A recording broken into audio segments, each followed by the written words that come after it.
What some of us are fighting for is to see that this oppressive system is crushed. We don't care whether I don't even care whether I would be part of the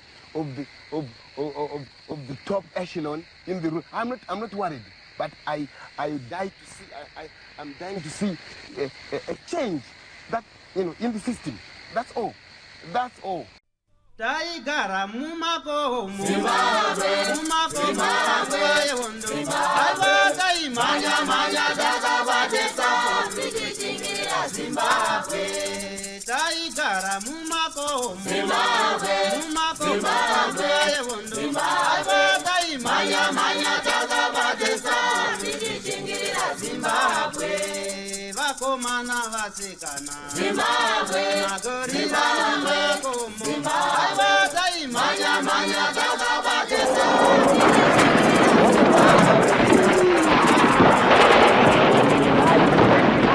Thank you for tuning in to Zim Newsbeat TV with Robert Tapfumani. This is the program, The Forgotten Veterans, a program where we feature individuals giving their personal liberation war experiences. Munogona kunge muri comrade vakange vakabata pfuti. Ndiwo mukana wekuti tigare nemi pasi mutaurewo musiyewo nhoroondo yebasa ramakaita muhondo yechimurenga, hondo yekusunungura nyika yeZimbabwe. Muhondo imomo zvakare sekunzwa kwamaita vakomana vakanga vakabata pfuti vainzi ihove, povo vainzi ndomvura, nemiwo povo mune basa guru ramakaita muchibatsira magandanga kuti hondo ienderere mberi. Chirongwa chenyu munouya zvakare togara pasi totaura nemi, vana mujibha, vana chimbwido. Kunewo zvakare vakasungirwa zvematongerwo enyika, mukagara kunana hwawa kunana gona kudzingwa. Chirongwa chenyu musiyewo mataurira muri yeZimbabwe kuti pamainge masungwa makachengetedzwa sei panguva iyoyo nemagadhijeri kana vachitaura. Kunewo zvakare chimwe chikwata chevanhu chinogona kunge chiri kusaririra homwe dzemudzimu. Tinoziva kuti ana mukoma kana vachitaura vanotaura ivo kuti hondo yakanga isiri yedu chete asi yakanga iri hondo yataitungamirirwa nemudzimu. Pane dzimwe nyaya dzavanotaura dzavanotenda nekupupura ivo pachavo kuti pane zviitiko zvakaitika. Tinoziva kuti vanosvikirwa nemudzimu iyoyo kana kuti midzimu iyoyo ichiriko. Uyewo zvakare tigare nemi pasi titaure tinzwewo kuti zvii zvakawanda zvaitika muhondo yechimurenga. Nekudaro zvakare muhondo iyoyo yakanga iri hondo yaifiwa, yakanga iri hondo yaiurayiwa vanhu. Vamwe vaiurayiwa vainzi vatengesi, vamwe vaifa muhondo iyoyo vakanga vari vanhu vaibatsira muhondo. Asiwo zvakare kune vamwe vatingati vanogona kunge vakangoitawo munyama wekubatanidzirwa panenge pachiridzwa pfuti. Chirongo chenyu zvakare kuti mugare pasi mungosheyawo kuti aiwa izvi ndo zvakaitika panguva iyoyo. Nhasi tiri kupi tiri muno muguta reHarare uko kwatasangana nemwana wekwahungwe. Tikati aiwa regai timbogarawo nemi pasi tiite hurukuro tinzwewo zvamakasangana nazvo muhondo yechimurenga. Regai tinzwewo kuti zvakafamba sei. Vanzvadzi Hungwe makadi zvenyu? Tiripo makadi henyu? Tiripo izukuru sei kuno? Kunofadza zvako. Handiti? Ingo yachando kai ndakatopfeka jacket riko mimi. Tine resistance. Hoye resistance? Kubvira nekubvira? Handiti ka? Aiwa, pakanaka. Natsa yakazvarirwa kupi? Kumberengwa. Ndakazvarirwa kuMusume Hospital. Musha kwedu kumberengwa ikoko kunonzi kuGomtutu School. Ndakazvarwa mudzinza rekwanyika. Baba wangu wainzi Majoni Hungwe is late. My mother and Edith Hungwe, she's still around with us. Takazvarwa tiri mumhuri pamwe chete, ngati takazvarwa tiri 9. Okay. Tatine iko zvino from my mother tasara tiri 3, from my father tasara tiri 6. So inini kuna mai vangu ndandiri wechi3. I've got 2 senior brothers. One is late, one is there. And ndingangoti zvekuitirana nenyaya yehondo izvi. Takatanga kuziva kuti kune hondo 1976. Ndandiri grade 7. I think it was towards year end. Patakaona magandanga vakapfuura nepamba. Tangovaona isu vamwe tanga tiri kumunda pane vamwe vana vangu vari kumusha.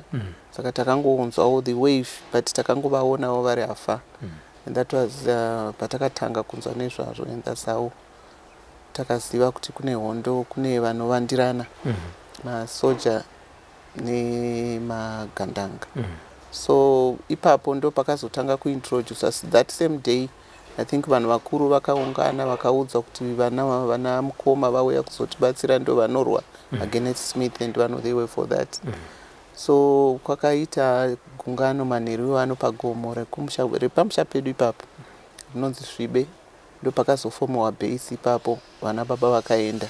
So baba vedu vanga vachitora leading role nguva idzodzo, just after that and further, yekuti ndo vaitumwa kunotenga zvaida kutengwa zvevakomana, ndo vaiita seise zvese zvaiitika izvozvo. So takangozo prosida zvakadaro, hatina kuzovaona, but ndine hanzvanzi dzangu mbiri dzakamboatempta kuenda kuhondo kwachona, but vakadzokera mudziro.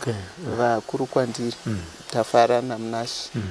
So vanga vari grade 7 or same name, saka vakazodzoka, and nefear yekuti vana vanoda kuenda kuhondo and vana vanenge vachingoti vana vadiki, baba vangu vakabva vadecide kuti no, vavamove from kumusha vachienda kuurban. So they were moved. Isusu edu tikasara tikazoenda kuform 1 1977. Inini ndakaenda kuChegato secondary school, Mnashi vakaenda kulower Gweru, Tafara vakaenda kuManama. So during that year, the first term, the one who was affected kekutanga ndanga ari kuManama, because the whole school yakaabductiwa through Botswana vakaenda. So that was it, and we never heard about him kusvika after the war. Mnashi was lucky, he went to school, he was lower Gweru, they were not affected, akapedza chikoro chavo. Inini ndikaenda kuChegato. First term, towards the end of the term, ndo patakazoita incident ya comrade Chapungu Chehondo. Vakauya pachikoro, vakaadresa vana vechikoro neSaturday, vakaadresa vana vechikoro the whole day. He was a lone soldier, a man soldier or whatever. So vakauya pachikoro, vakaadresa maskati, vakatanga makuseni because tata kutoenda kugeneral work. Ndobva vasvika vachidrive imwe tractor, vakabata maweapons avo. So munozva vana vechikoro, especially vakomana, vakabva vamhanya kuya kuya. Tata kutoenda kumapoints edu ataiperforma general work. Saka vakomana vakabva vaungana paya, and it was later on decided kuti vanoadresa vana vechikoro vari kuassemble hall. So all of us moved to the assemble hall. I think makuseni wayo. Saka takaswera tina, but vakuadresa vanga vasisina maweapons avanga vainawo pavakauya, because vanga tinoti bazooka and another kuda ndiyo AK vakanga vasisina. Saka I understand kuti vanga vasiya kumba kwa one of the staff members.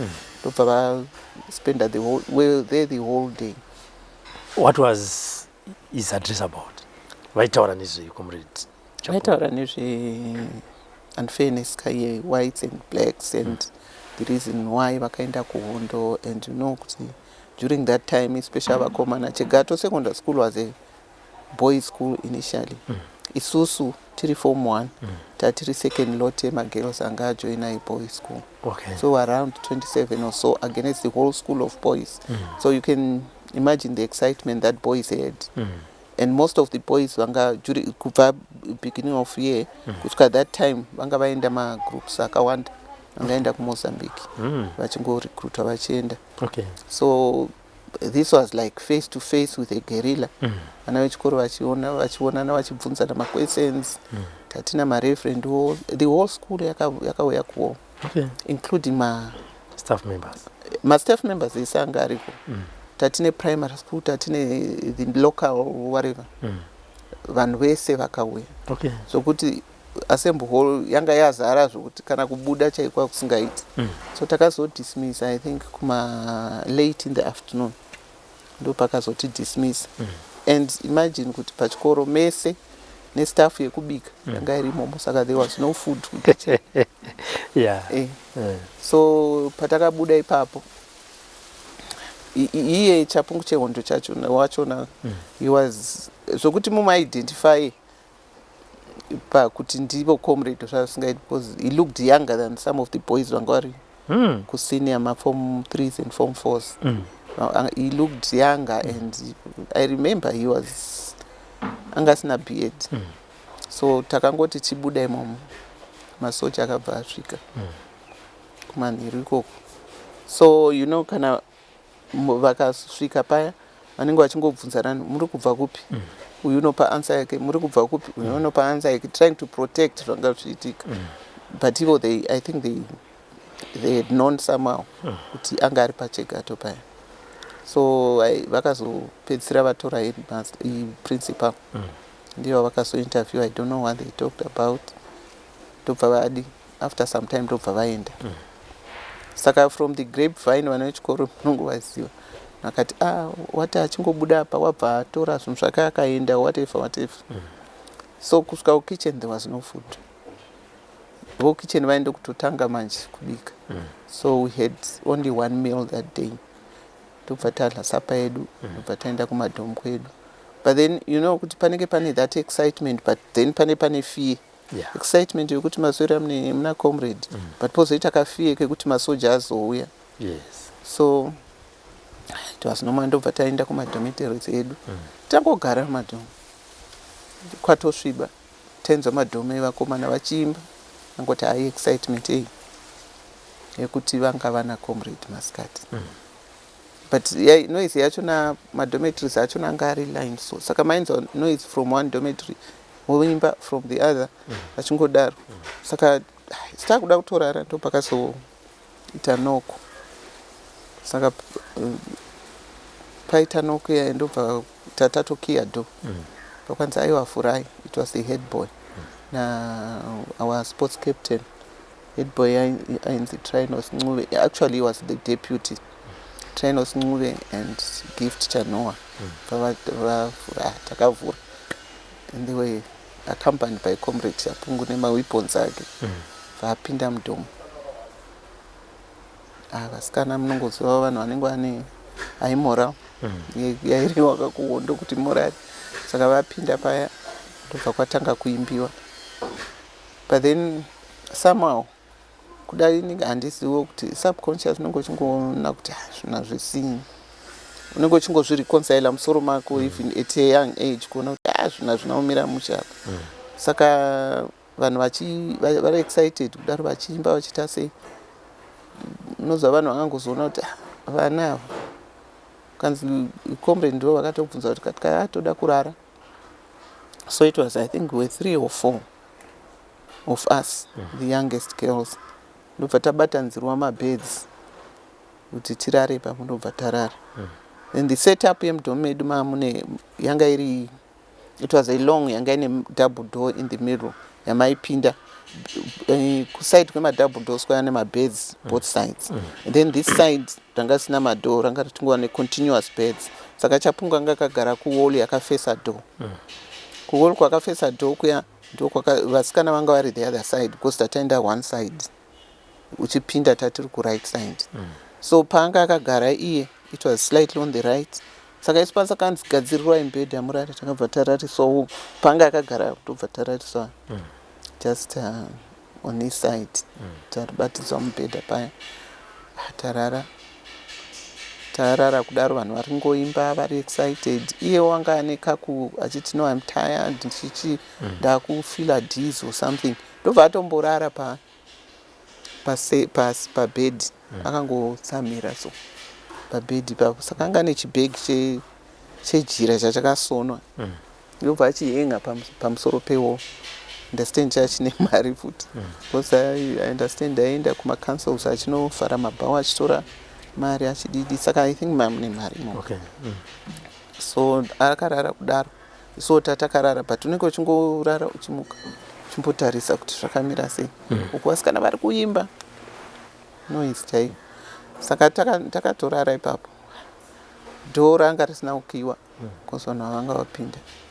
saka pane pandakangosimudza musoro ndikangona dhori ndikati maybe mhepo saka ndobva ndachinja side ndobva ndarara ndichingo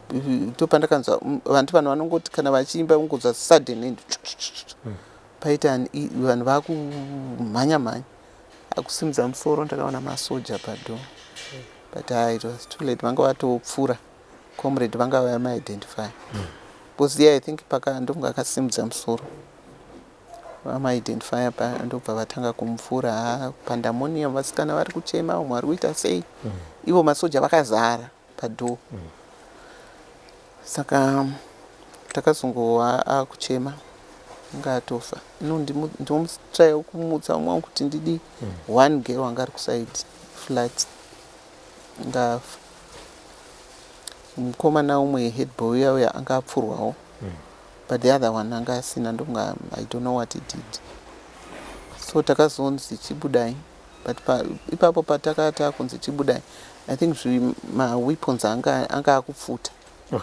anga akupfuta moto achispaka so isi takabva tamuruka paya and they could see kuti you were injured because inini I don't think blunt ranga riri rangu ranga riri musikana umwe anga afira ipapo pakatasimuka paya kuti tide kunegotiata nadeputy uya headboy kuti tibude vakaramba but no endai nekubathroom kwacho wakunaiti mahwindo tudikidiki tumusoro turi pamatengi aya okuflasha kama wasivai kudhara aya saka papa pane tuhwindo twakatodivhaidwa netengi iroro sando twaibuda nevanhu saka takazosvika most of the girls had gone out saka waitotraya kuti ubude paya but takazotarisa deputy headboy anga akapfurwa because the face was deformed one hand yanga yani waitoona mabhonzo it was really sad but this other guy umwe sports captain Chanoa was there ndiye akazondipusha kuti ndiende kuwindo ikoko atoona kuti ndakakuwara kanza chingo pandakwira ndaenda ndakasvika nchidonhera kuseri it was far from and kuseri kwachona papa pane ziexeri kudai yanga iri ngoro kana kuti yanga iri mota inosvika muchinowira ipapo zvikachiwira paya tidonha paya ndakaramba ndakarara vandopa vakazonotisa masoja acho kuti nakuvara saka there was another girl again anga akuwara but anga ari ku the other girls I don't know how she was caught up anga akuwarawo ari papo this friend of mine anga angofira pabedi papo iye nachapungu vanga vafira pabedi papo so takazobuda but Tinos he couldn't go through that window. He was a big boy and anga anyanya kuwara saka I think akazongobuda nekudhoo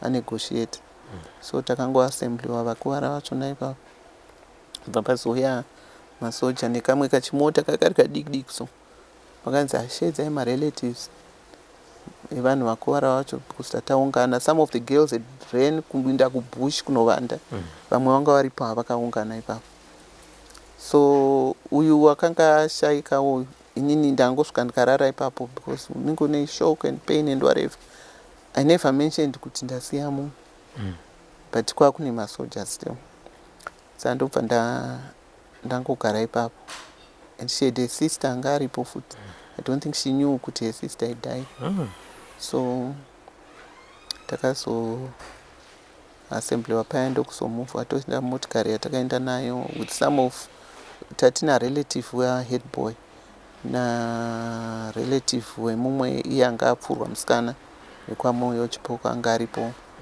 and then kwakune masoja anga ari zvimota zvainge zvidrums I think zvaigara masoja 2 na drive but takapindamo isusu tatiri injured tatiri 3 relative ya Trinos relative ya uyu nemasoja 2 anga ari armed takasquasha imomo and mine waropa but we were squashed in there saka ndobva tajoinawo convoy yemasoja ndobva taenda whatever happened kwakasera hameno chii chakaitika saka taenda kuya takaendeswa kukempi yemasoja kunyala camp patakaenda kuya ndokubva tasvika it was a setup yetent yehospital like because papa medical whatever.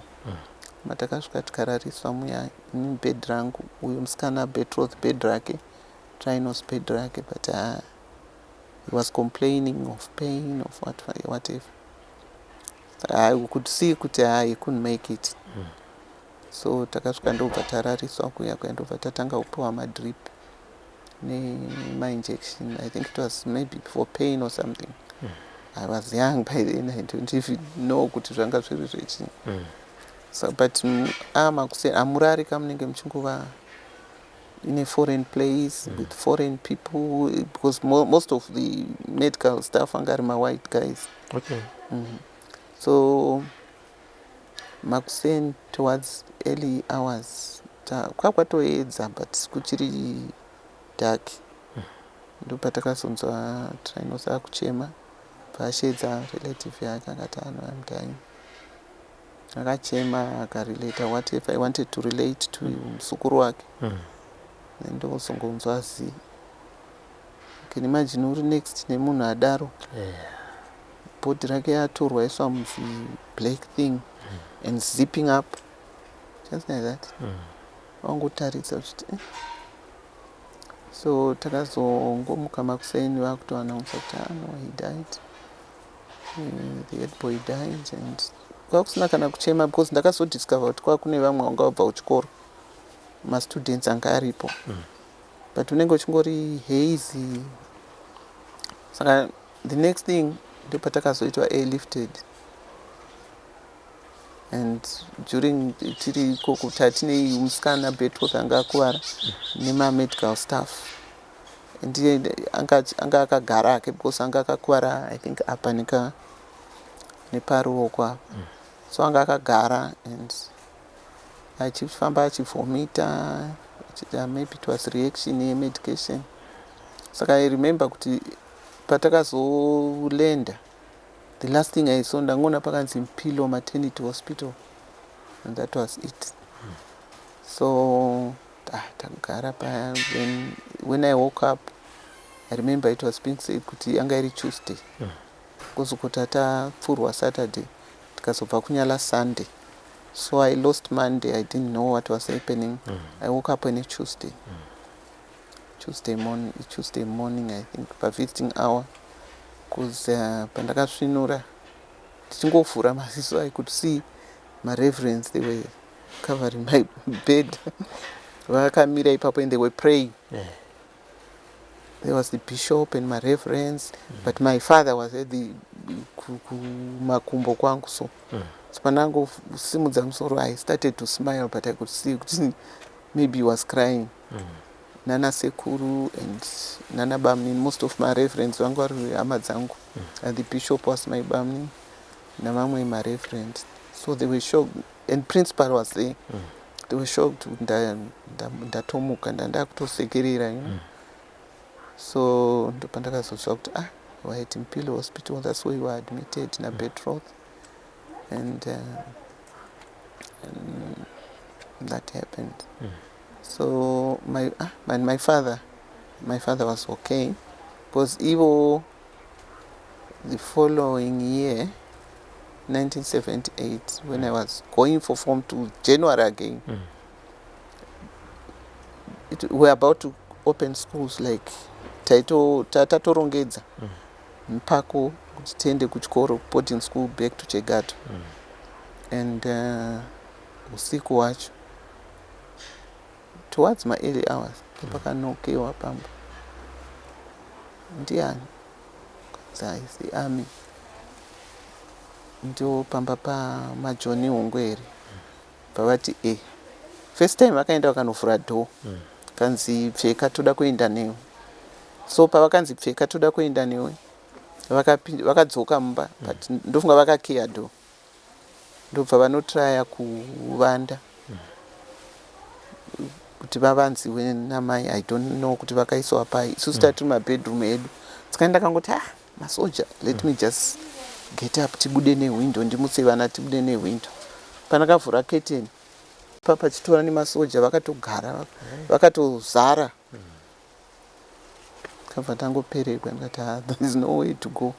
Kugarawo ipapo pavazotanga manje kunoka kuti where are you, uri kupi? But vakaramba vakanyarara. Ndopa vakazorova dho pavapinda. Ndokuvatsvaga mai vakamboresista pavazopinda mubedroom. Vanoti vakanofofonyogwa pai. Saka vakatotanga kurova from there. Pavakafofonyogwa wherever. Kuzobuda mumba vanga vakutodhonzwa. Saka I think there was a time yekuti vakafenta. Isitanga kunzi garai mabedroom enyu. Pavadhonzwa ndopavaendwa navo. So vafenta kudaro. There was no way you could walk. Because vanga vasina motikari ipapo. Saka vafenta kudaro vakambonzi uyai ne vakambokandwa mudanga mamuri mune matope. Pavakandwa muya kuda ndobva vasvinura. Saka vaburitswa muya vakazonzi uyai nemvura ndobva vadirwa mvura. But imwe yanga yakuvachoka ndove manje. Vadirwa mvura pai. Vavamuka ndobva vagara ukanzi yendi. But they couldn't walk. And ipapo I think vanga vatorohwa zvokuti one of the ribs anga atoafectwa kuda anga atobreaka. Ndobva vaenda nemasoja aya isitangosara namai. And taenda kuchikoro nareferent vanga varipo. Saka we were supposed to move kubva pamba kuenda kunokwira mota kwareferent. But unongoenda but unenge usiri but taenda tiri kwareferent kuya vanga vanhu vanga vatonzwa nyaya kuti ava ungwe vakatorwa last night and vakaenda nemasoja but hapana kunzi kwamota. So tiri kwareferent kuya patakazonzwa magunshots kuroad yaibva Komtutu to Mataga. Pane makomo stereke gunshots. And my father, you are going to school. Don't even know kuti baba wako vatorwa nemasoja. Kurikurira futi. What's next? Ngoenda ngoti hapana zvokuita uri mwana unoenda kuchikoro, you can say I can't. Ndokusiya mai vanga vane vana vanga vane 3 vaning'ina vangu nevamwewo vaigara pamusha ipapo. Andobva taenda. I think takazogara for a long time because our referent vanga vakakuhlau kumuvha. Saka vanhu vakanga vatinomirirai kuti tinzwe kuti situation yakaita sei. Ndopakazonzwa kuti yanga iri contact yemota dzamasoja. Baba was there. Okay. Ubva vabva ipapo ndobva vaenda kwaMataga because vanga vari mumotikari dziya I think dzinenge dzakaitwa nesimbi. Saka they were not affected. Vanga affectwa kuda some other car. But yava ina kuaffectwa ndobva vaenda kunzi takaendiwa nesu kwaMataga. Then that's when the torturing started. I was at Mataga for some time. Vachitochwa vari ikoko. Kumusha vanhu havazi kuti uripi. Kuchikoro kwaunoticha havazi kuti uri kupi. After that ndobva vaendeswa kuNyala futi. From Nyala ndobva vazoendeswa kuBhuhwa. Anzi ndokwa kune special branch. So when he was being transported from Mataga to Bhuhwa, vakapfura nepaGomtutu. Saka vanga vakapfeka golf t-shirt. Ndobva vaitora golf t-shirt yanga ine blood and whatever. Ndobva vasiya vaikanda pachikoro paGomtutu. Ndobva vaenda navo kuti vanga vakapfeka hame. And he says kuti vanga vari 3 pavaitochwa ikoko because it was like kudhipwa musoro upside down madrum oburitswa kuti taura oburitswa and vanga vane mamwe ma-victims vanga vanavo vari 3. Sandobva vazoendeswa kuBhuhwa. kuBhuhwa kuya ndokwa vakazorelease vafamba netsoka. And pano pakavakaona grapevine vaona t-shirt iya ndobva vati vakatofa. Vamukuru vangu vakatoenda vakati vakafa. Saka vanhu vakangoungana mumusha. Vangomirira kuti what's next. So ivo vakazoreleaswa but vanga vasina kupfeka manje. Saka vakazoti vakusvika kumusha ndokukumbirawo kuda zvekupfeka ndokuzotsvaga because vakafamba usiku. Vazosvika ndobva vapiwa chekupfeka ndobva vazouya kumusha. Kumusha kuya and pavakasvika vakuti vovanesa nekudidi. Ndopakazouya mumwe munhu achiti masoja ari kutovatsvaga kuti vadi. Kuti havana kuda kurelease information or something. Saka vanhu vakabva vangoti pamba ipapo papa nasekuru vanga vane motikari ndongopindana vese vakadaro bva vatoenda the other direction semunhu ane pachikoro pake vakupfuura kuti tinopfuura nepachikoro pangu ndioneke vanhu and they did that but ndio yakatova trekking lokusenea bva vazoenda ndokuendeswa navo kuBurwayi vaenda kuBulawayo kuya ndopakazotanga matreatments and matreatments vakatoudzwa kuti kana muri victim you shouldn't go to a government hospital so vakazoenda vairapa kwaDr Kalpi an Indian but vakazoteerwa futi vakabatwa kuBulawayo ikoko vakamboenda for some questioning West Commonage but by then he was maziso avo they were like blood red and he was high, he was not himself because ndakazobvawo kuchikoro first term but I couldn't recognize him because maziso avo anga achine matraces eblood and but he was the same person necourage yongoti une vana and by then ndofunga vanga vatorawo zvimari zvavanga vainazvo vakutenga imba kuLuvheve 5 saka ndokwavanga vagara but initially vaigara kwasekuru hanzvanzi yamai vangu immediate brother kuMupopoma kwaMavowa ndokwavaigara saka vakazograduata voenda kwavo saka ndakazouyawo holiday ndakazotorwa nabamnini vanga vari bishop then kuchikoro tavhara but auya ndobva vandisiya pamba it was sad nangova muground but life was there and taiwana donations from Christian Care and we had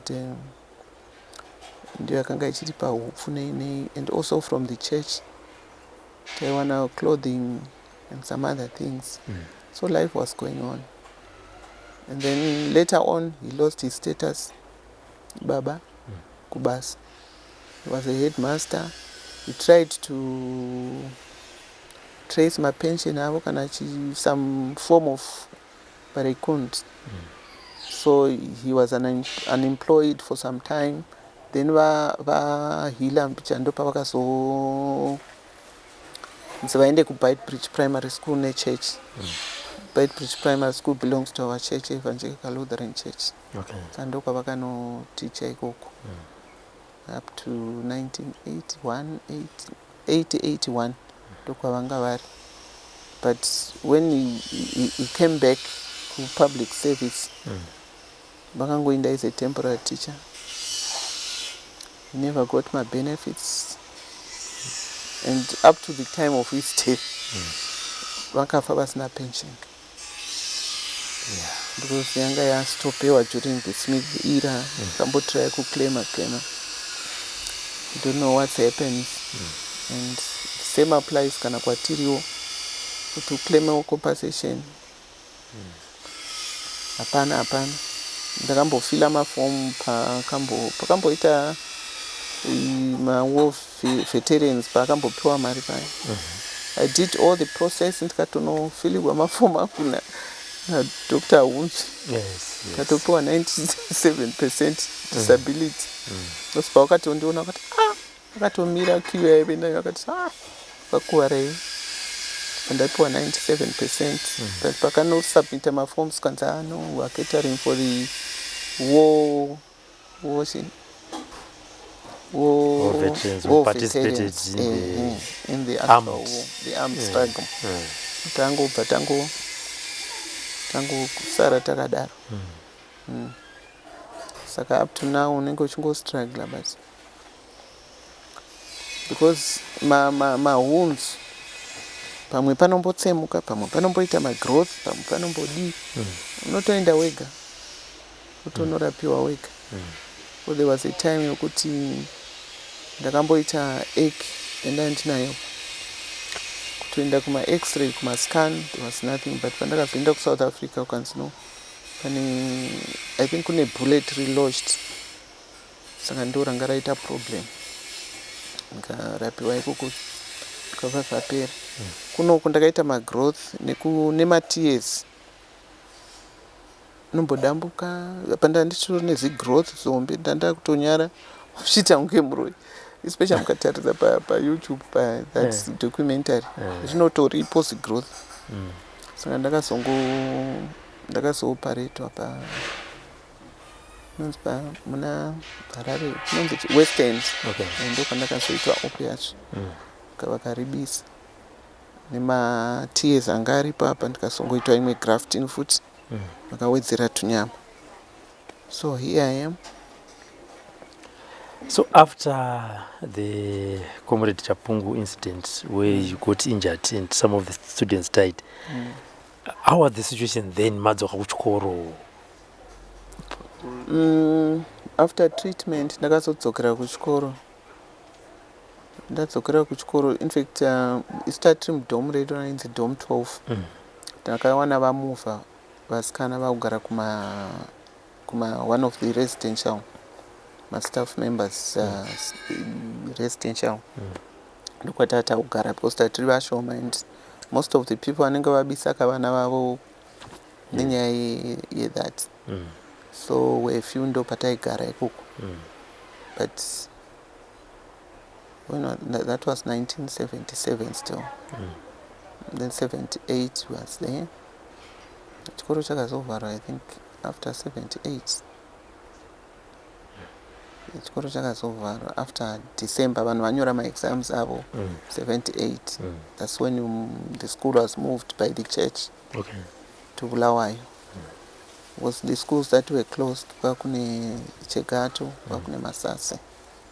So isusu vakasvika vakanovhura pa-youth center church, and they called it Manama because Manama was closed when the people were abducted in 77. And then there was a Ngoenja beer hall.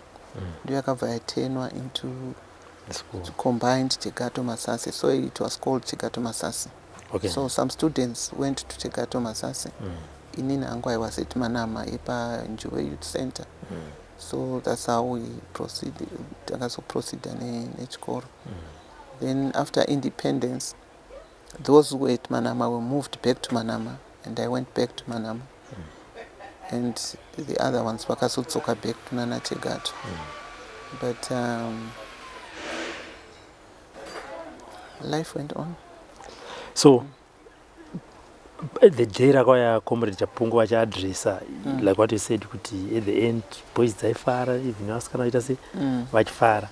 After that incident, pakazomboita here futi ka same excitement kana kuti ka spirit kehondo kakaramba kari mumastudents here kana kuti it also died with Comrade Chapungu? Ndingangoti after that pane vakomana vakawanda vakaenda kuMozambique. Because I think vakangowanawo whatever, maybe they were motivated naChapungu wacho. Because he was very eloquent. Very he was very eloquent, he was very calculative. And paaita speech waitoona kuti munhu anga ane direction. But we didn't know why anga akufamba ega. That was my next question. Kuti akaexplain here kuti vangu vari kupinda ndiri kufamba ndega why? That wouldn't know. Because I think that was my internal level. But according to I think the commanders vanga angaita muskanzwa.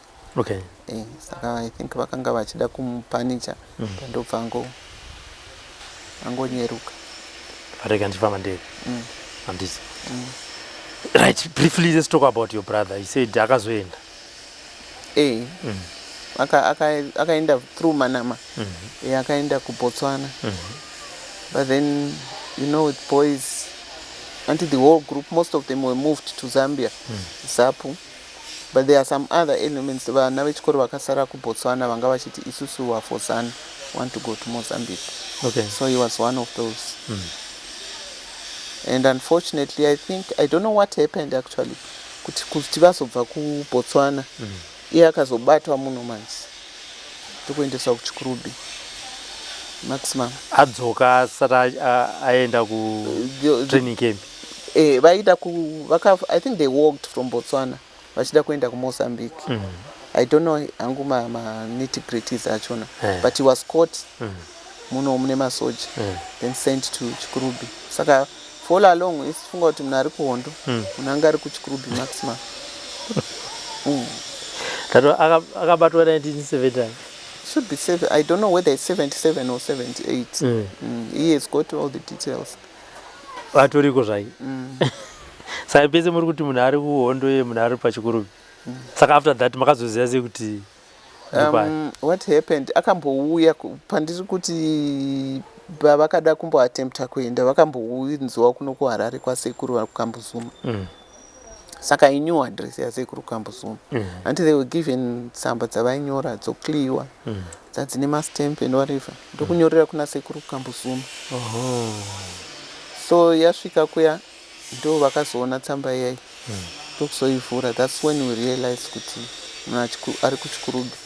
Isusu were in Bulawayo, saka vana baba they arranged kuti vazomona namai ndobva vazomona. Vana sekuru ndo vakatanga kunomona vakati zveshuwa ariko. And we had a relative aishanda ku prison. Hama yedu ainzi Elizabeth Munyanya.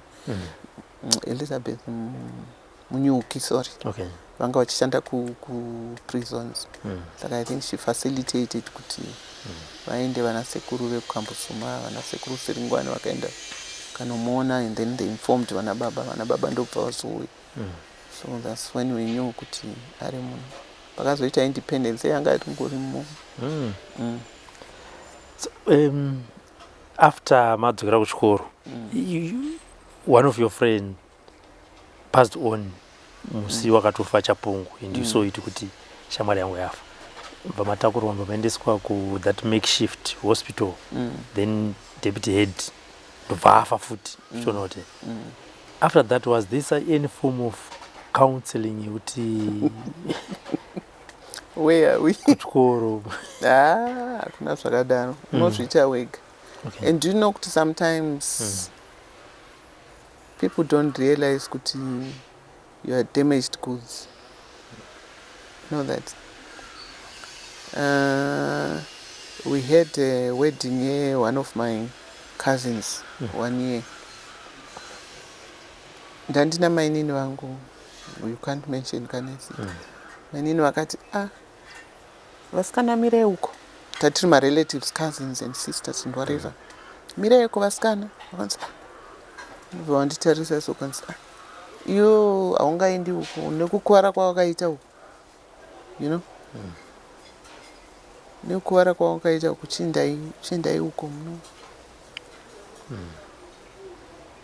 And ipapo hauzvifungi.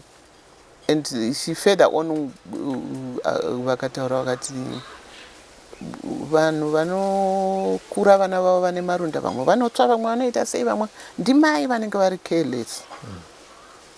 Saka that touched me. So you find kuti pane mama comments anoitika as you grow. Unenge uchitotla kana vanogona kungokuidentify kuti musatamba nevavo. Kana kuti mwana anogona kuti murudzai maoko enyu right. Muri muclass. Iwo ungasimudzika. Iwe unoratadza kusimudza de nokuti chigumwe chako chakaita sei. But you know, as a child sometimes you joke about it. Zvinombokuaffecta, but ungozopedzera wangova vakujoka about it. It affects people. But unotozoona kuti that's life. And isusu, I think our generation was strong, but some of the abuses or whatever we went through. Munenge mune mashoko absorbers manyowani. Unlike vana vemazuva ano asisina kana shoko absorber kana one. We used to go through a lot. Because kungoti uri pane vamwe, isusu hatidi kutamba nezvirema. Because we end up, I remember ndakazoti ndoda uniform ine ma pockets both sides, maskets, because I wanted to hide. But zvimwe zvinokustrengthena, zvimwe zvinoku isusu tatisinga weekend wese vana vemazuva ano. Waitoita canvasta kuti ndo zvandiri, saka ndo zvandinotori izvozvo. Mazuva ano kana maparents anopedzera pindira. Anotopindira kuti mwana wangu inini haanzaro. Izvo zvinenge zvisingaitiwo zveshuwa. But zvinenge zvisingaiti because zvinoaffecta munhu. Umwe munhu anogona kubreaka down, umwe munhu anogona unolose self esteem, but also ngoti after ronda unowana vamwe vanhu vanokuudza kuti wakatofanana uyu akatoremara pfungwa iwe uri nani wakatodimbuka chigumwe uyu akatodimbuka pfungwa saka you find people like that vanokuencourage so that you go on otherwise ukazviteedzera that's why vana mazuva ano vakudi vakudropa vachizoopta kuita other means but isusu tatine mashoko absorbers akanyatsomanyowani chaiwo emishells saka is the Hungwe family makagara what you went through, you know, what your brother went through, what your father went through, paniri pamaimbogara izi family semagarira takaita muchiti natsaitaura yako wapedza ubvonzi kuti aimbomira mudhara tava nemi muchingotaurawo just sharing the experiences. Munenge umwe anenge achingova nesympathy umwe achingova nesympathy and you think kuti ukataura zveuyu pamwe zvinomaafecta negatively saka munongogara makanyarara. That's why I was saying kuti some of these things were never said. Baba wangu akazonyora the experience, his experience and he died a bitter person, especially bitter about the government. Kuti since I was one of the top supporters, but now you look at me, you see, you know, I don't know what happens because the truth of the matter is those that suffered are still suffering. But vamwe vakanga vachingori middle vari pari nani, but those that suffered are still suffering. My brother, maybe vanenge vachiti situation yako wakabva uko kadai, but he suffered because akaenda through torture, akazoitwa namatattoos, akaitwa chichi, akazodzoka, akazotanga form 1, akazoenda kuMukoba Teachers College, akaita teacher training. But you can see kuti like my brother is psychologically is off completely. But he's very sharp. Very, very sharp. So kuti dai ari mumwe wekuti akanga ari ane access technology, he would be somewhere. Even if you talk to him, anorashika zvake, but chimwe chinozowesanawo hauzowani mudzimai anokusapota kuti achiziva kuti murume wangu akaenda through this. Mumwe anenge atoti hai, because there is a time yokuti akatombo family ndimo munondiroya. So it's one of those things that happen in life, and it's unfortunate kuti anenge asina kuaddressa mama issues, anenge achiudzwawo neside no brainwash, because you can't expect vanhu vawakakura navo from birth up to now 65 years down the line vangada kukuurayira chi pamwe nyama iyi ndinonaka because my brother ndinouya after him, he was a weakling from birth. A weakling uya yokuti mese musingaexpect kuti kana kwanzi kumunda moenda naye. Vamwe vakomana vaita mama jobs, but he wasn't supposed to do those because anga akaonda achimboita zvimwe zvimafani episodes, saka akangokura ari the weakling. Zvokutoti kana vamwe vadiki mumbayitomudherera kana kumurova kuend because anga ari weak physically, zvese medically, you know. But paakazoenda tichizomuona adzoka, he was a big man. He was a very big man, but psychologically he's affected. And what about your mother? Vachitaura, you know, murume atorwa aenda wonzwa magunshots, asima kuti ndofunga ndiye afa, then all of a sudden utozonzi aiwa hazvisizvo, pozoonekwa t-shirt yake ine blood and hapana ari kuziva kuti ari kupa until vazouya. Muchimbotaura navo vanoti what was the experience then? What was she going through panguva iyoyo? Because at least ukaona board unoti ndaona closure, munhu wangu aita sei, but apa she was blank. My mother is not a crying type, but my father was a crying type. She went through a lot. And she relays sometimes and vane bitterness iyoyo isati vachangopinda muguva vanayo because nyangwe ukatry kuva corrected no but she will bring it out again wombotry wova cooler down but she will bring it out again vanayo bitterness iyoyo kuti she went through a lot with the husband because initially they went through kuti mwana abductwa and no see, no whatever, no hear. Mwana apfurwa. Then they came, wakazondiona, I was there. And then Baba. And it seems like ivo vanenge vachiti zvese zvanga zviri on her. Yeah. So she's a strong woman. And at 94, she can relate zvine intellect mukati more than inini though speech yavo iri I think vachaburitsi voice zvakanyamba she can relate everything very well and ndiye munhu andakaona kuti even vakakuudza date vanenge vari accurate zvese vanazvo but bitterness munongoziva kuti sometimes munhu ana basa kuti ari kutaura naye ndonopedzerawo kuti and her nickname she's called Bokoro and you can imagine kuti uchipiwa nickname yakuti handina bhokoro nazvo whoever so that's her very calculative and havana kana vane dementia iri kumwe but haisiri kuti memory yavo haina kuaffect she's still sharp, very sharp. So going back to Chegato, your friends, vaikubvunza kuti chi netsai right, you know yes students can you know yes teams, you know your peers vachaanza kuti sindobvaita sei ndobvamasi vaibvunza because after shooting hatinamboita any time tiri together tangobva but when I came back vanenge vachida wakakuwara papi wakadidi unoti achibva ipapo wakakuwara papi mangwana unowana pabhoti pakatodhirowiwa ruoko rusina chigunwe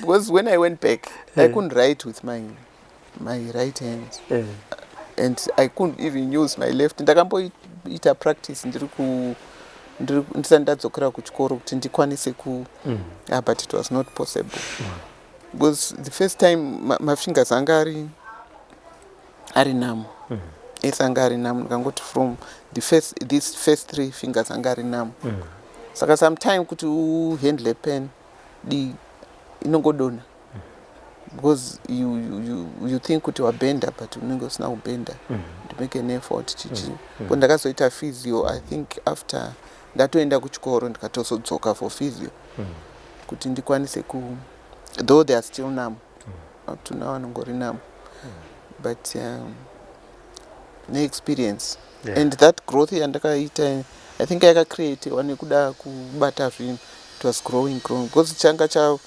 chasvika kuti pane gap rakadai chingokura so takatozongoona kuti hakusiri normal because pavakazochibisa ipapo they were supposed to remove menoti zvii zvakapinda mukati some black items dzirimo I think ndo dzinokonzera kuti zvingirambe zvichigrowa because they're still painful vakambocheka pakabuda black blood but pavakavhara still forms that black thing chiri mukati so find kuti some of these things zvinenge zvingokuaffect pane imwe time yokuti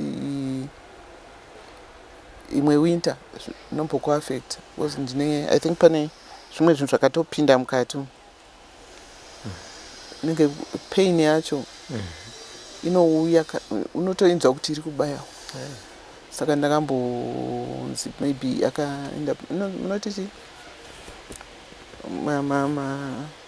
ndakapinda pachi fragment but akanoaffecta chi veins not vein but Not motion. Not my neurons. Anonzi. Beno zvauti dai ana chiremba.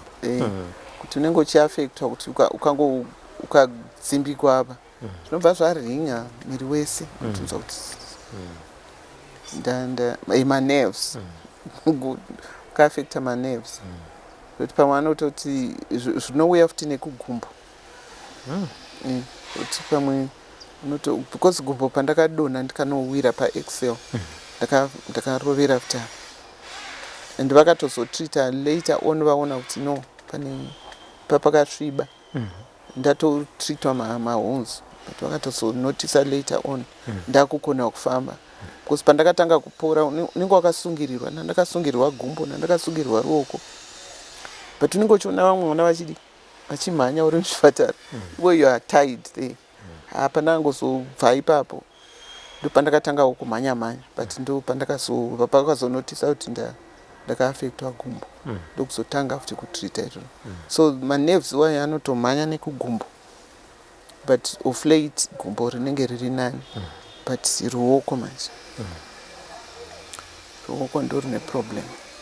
You also mentioned kuti vanakabvisa something panapa pashoulder. Ndakapfurwa both sides ndotori nemastitches but havana kubisa bullet racho vangori vhara mukati mo I mean whatever it is kasimbi kari mukati but karimo just the one side apa pamwe hanzi mafragments the other side but the other side and it was a bullet because papakato I think there was something that's lodged inside saka vangori vharira mukati sa iro rakavharirwa iri rinorwadza norwadza iro ivo ana chiremba vachitaura kana kuti harikwanisi kubviswa vakati harikwanisi hanzi I don't know kuti how far it is or where it is but vakati hazvikwanisiki havakwanisi kubvisa muri ku-makeshift clinic or hospital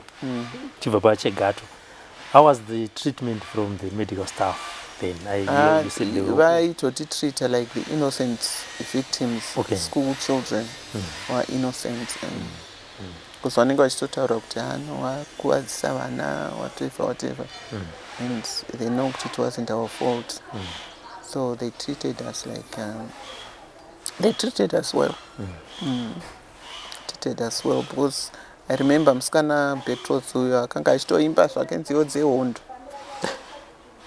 pataenda tichingobva pachikoro tatine masoja 2 vanga vachingori quiet uyu driver ari kumberi because people were squashed like that so takarara pafloor chaipo saka iye aimboimba ariko kanga ari kufront omboafecta mabreaks mota yomira saka tatiri muconvoy zoti vaivasoro vaipopota vamwe vototi overtake so takatozosara ndokunga motikari yepesiri patakazonosvika uko because I remember tichisvika uko vaikanga voti but masiya mavictims achona sure muchiuya imi muri kumberi and what are you afraid of because vanenge takatozotadza kutanga kuziva kuti kune maboss nevamwe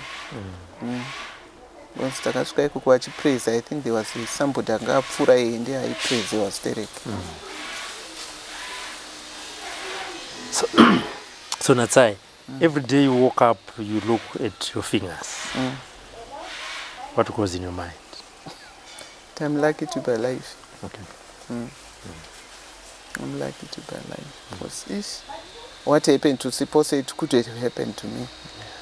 Could have happened to the other 2 girls who were on my side, but it didn't happen to me.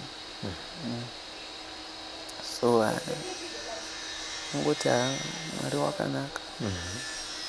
we are given a second chance.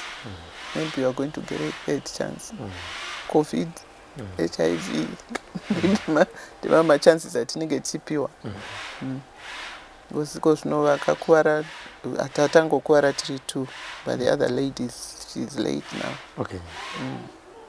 And I'm sure the way she died, it could have been disturbances from that because and she poured petrol on herself and got lighter. So you find maybe those are some of the reasons why, because of our situations. That could be one of the reasons why she had to commit suicide. Because angasina kuwana ina assistance, the trauma, whatever, you know. So in lot of bigger okuti I could manage to. Pane you are not one okuti ndiri kutoaffectwa nenyaya iyi. Pamwe pampa unongogona kungobhesta kana kungobhestera vanhu that amai sikamai. Because I know kuti zvinoaffecta because pane pampa unoti but why me? Because in as much as you can say it's okay in my life, but pampa unomboti why me? Because pane imwe treatment yaunowana so unoenda unoti ndibatsirewo kana ndiwane chimunda ndidai. No, what? Somebody from the street, a born free, just goes. Unopiwa kana kuti 30 whatever, 300 acres or whatever. But vanhu vanenge vachiti hanzi unofanira kuinsista. The system should look at that. Should treat you the way you should be treated. Because ukada kuita zvimwe zvinhu kuti udisturb a system, unenge watova nekacorruption kaunenge uchitoita mukati mo. I can't go to somebody and nyengerera somebody uti hanzi ndipe $100 ndikudai. Why? Yeah. I've got no finger, I've got holes in my body. I give you again $100 which I cannot get. Treatment unoita wega. You sell your assets kuti uzitreat. Why should I go to somebody kuti anditire favor? And even those people vanotoona kuti no, this is not fair. But there's nothing they can do. And do you know kuti inini I discovered kuti umwe munhu anototora mileage ka ne disadvantage yako. Unotojamba wotowana achikushandisa iwe. Yeah. You uchisava wakadaro.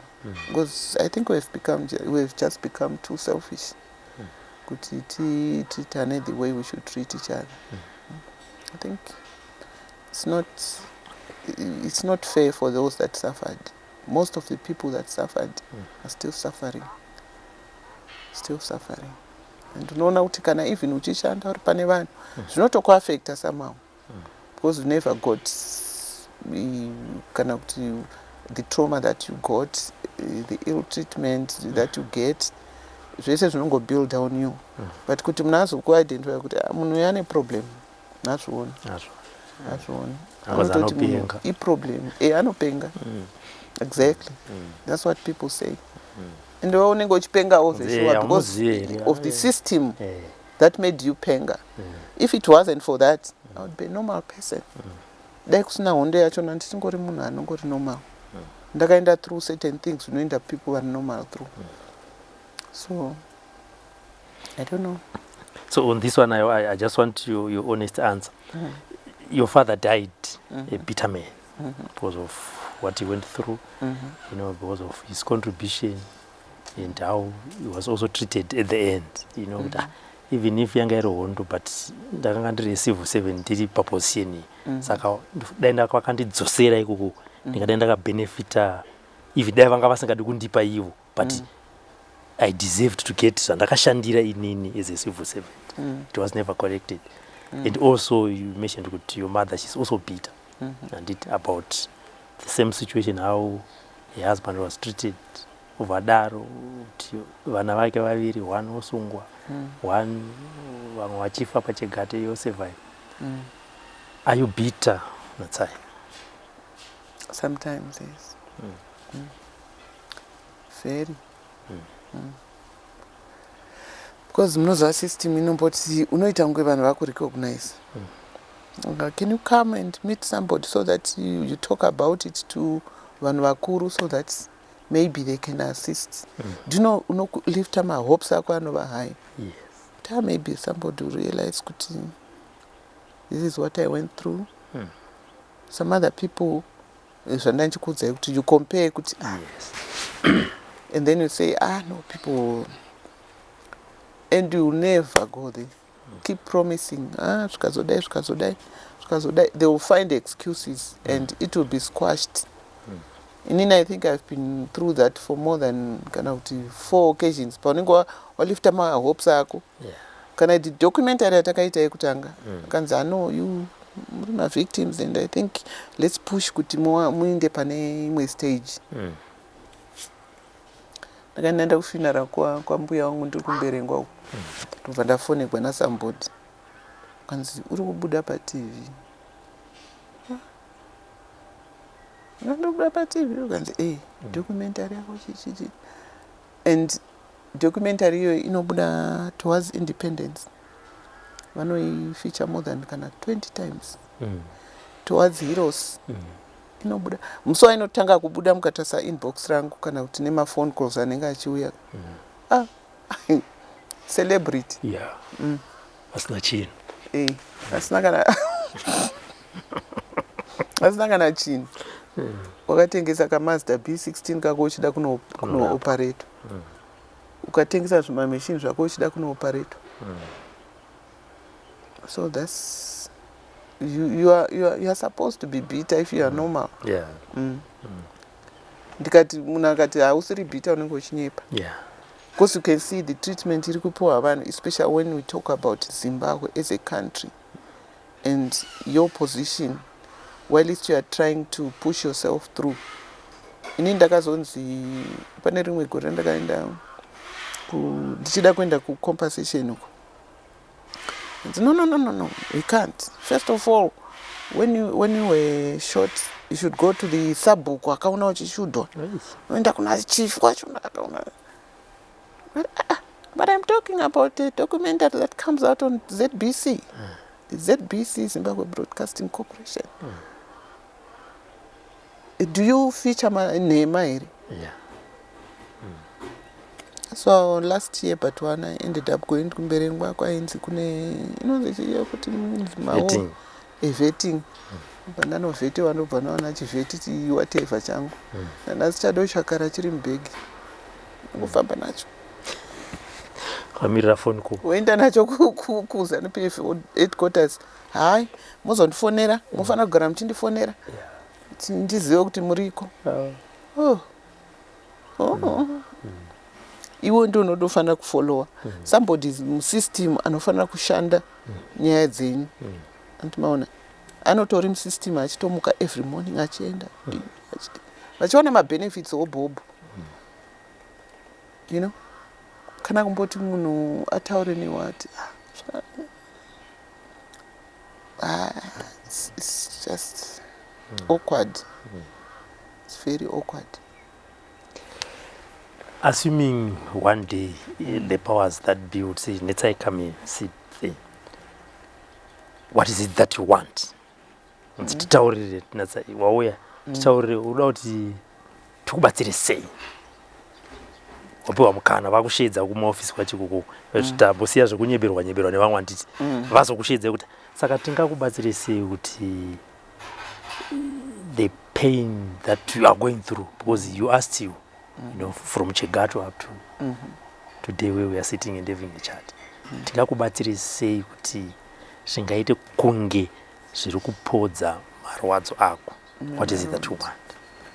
You know, the first thing chaunenge uchidawo say recognition. Number one, that's recognition. Because we've got this person what no feature opachichi. Because ipapo mnenge mchitoenda mai wakakuti ma feature muno. And mchiratidza ma ugly wounds in front of everybody. Some people who don't even know. Isusu tinoita zvekusona izvi. Munhu wokuona apo kuti you are benefiting. You are the ZANU-PF person. In a white guy, uri kumuitira something. And from that time, otokata my ties with you. You see? So you want recognition. Even if I lose, uku continuita basa rangu uku. But there are some people who know kuti I'm there, I suffered. And maona. It could be kungonzi kana ngati chiko. Kana umwe from the powers that be got, no, we know your story and this is what we've heard about it. What's your look then? What's your position? utaura kuti no, this is my position.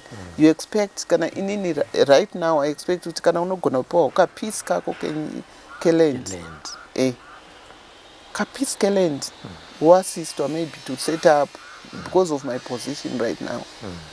I know kuti vamwe vanhu vanogona kuti pane vanhu vakaafectiwa zvakadai vakazouya vakaenda kuchikoro this thing affect people differently.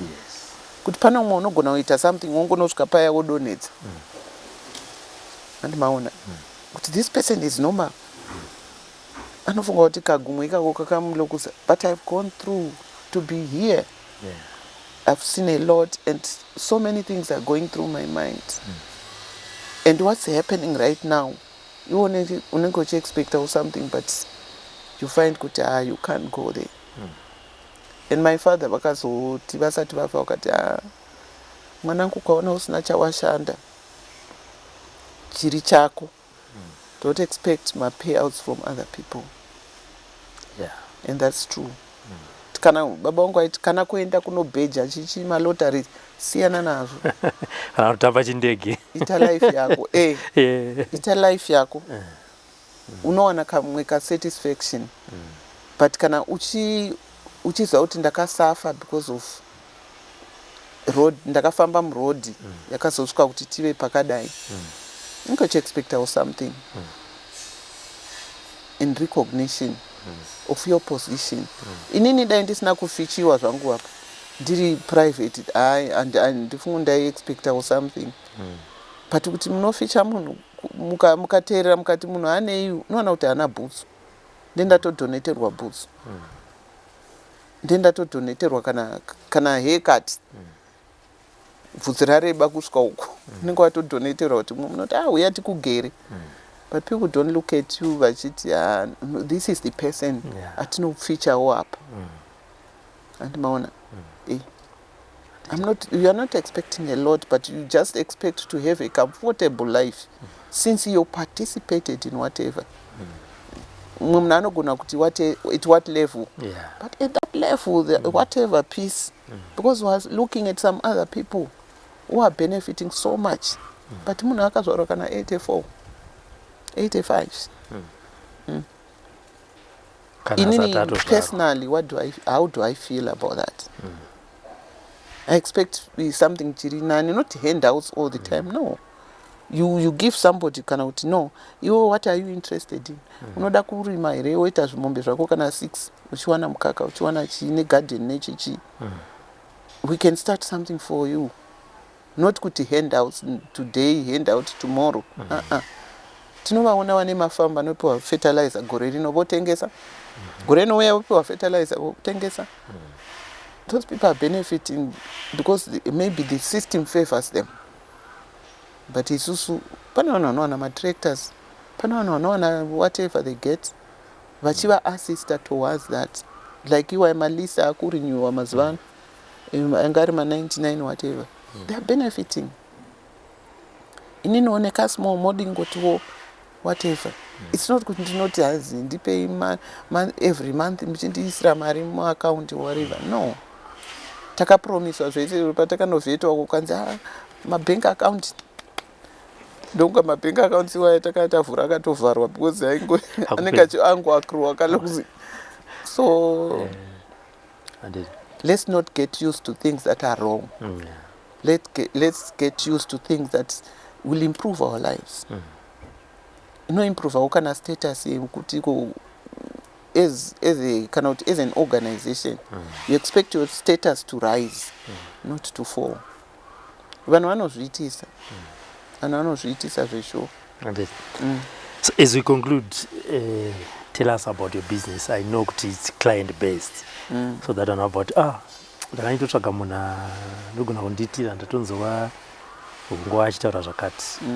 Your business. I'm in that corner. Ndinosona. If I'm at corner yacho, because the people are watching, and they must not come to this corner, but to your physical address. Currently, I'm at Avonde Shopping Center, above Nando's, foot number 5. And I do tailoring. And my passion is on the African woman and the African man, the traditional dressing. That's my passion. And inini as a person, ndakatozo discover kuti I don't see the beauty of clothes on me, but on the other person. Kuti I would struggle to have the other person are well dressed and well presented. So that's my my job. Ndinotora my orders from clients. And most of the people vanenge vanoda advice on how they should dress. I address that. Women, males, and I can assure you kuti the jobs that we do, they go far. They are excellent jobs. We present it as it is. And I've got most of my clients are top notch, and I'm proud of that. And if people look at me the way I am and what I present, we are two different. We're different. From what I present is superb. I may look shabbily dressed and whatever. But that's why I'm saying, Kutiko, I'm not interested in myself, but on the woman that I look at, that I dress, and the men that I dress, and the children that I dress. I get satisfaction from that. Just knowing somebody is an African and they love being Africans. So would you care to probably to share your business contact details, probably your mobile number, or where they can get in touch with you? Okay, as I've said, I'm at Avondale Shopping Center, Suite 5, Nando's Building, first floor. And you can reach me on WhatsApp or phone. WhatsApp number is 0772 492 805. 772 492 805. Right. Thank you very much, Natsai. For us, in as much as probably you are going to become another celebrity from another angle, we are not promising you anything, but we just hope from those that are watching right now, since you have given them your contact details, those that are interested, in the African attire and so forth, they'll get in touch with you. It will be happy if one or two clients come through and through you. Yeah. And we also do corporate schoolwear. Okay. But our passion is on dressing real men and real women. Okay. So do you have a Facebook page, or are you so much into social media, or it's just? Yeah, I've got House of Coco Facebook page, but at my age, I'm not I'm technically challenged, so I have a few postings that it. Yeah, and it may take ages to respond. So did you have Facebook page? And since Mawapa, WhatsApp number, it's faster than anything else. Yeah. But anyway, for today, thank you very much for your time. We hope your story will inspire someone who is also watching right now. But at least God gave you a second chance.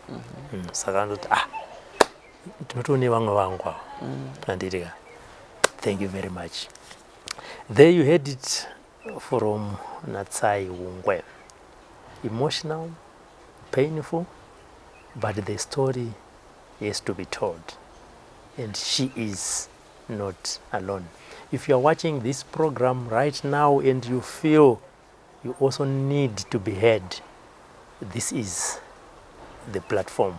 The Forgotten Veterans. On behalf of our technical crew, Elizabeth Nyaguyo, our camera person and producer of this program, Mberengwa, my name is Robert Tafmani. For now, I say keep watching the program and bye-bye.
taigara mumakomo mumakomo panguva yehondo aiva taimhanya mhanya takabatesa tichichingira zimbabwe taigara mumakomo mumakomo panguva yehondo aiva taimhanya mhanya takabatesa tichichingira zimbabwe vakomana vasikana magorira mumakomo aiva taimhanya mhanya takabatesa